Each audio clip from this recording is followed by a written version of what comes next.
Arkhangelsk submarine of Russia. The SLM submarine Arkhangelsk launched cruise missiles to Arctic.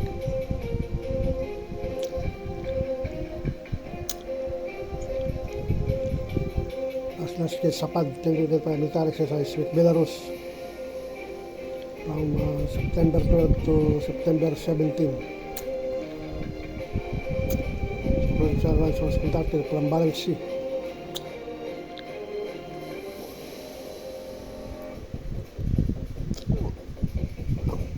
The same class Arkhangelsk low-power caliber cruise missile from an underwater position. They are Moscow underwater submarine.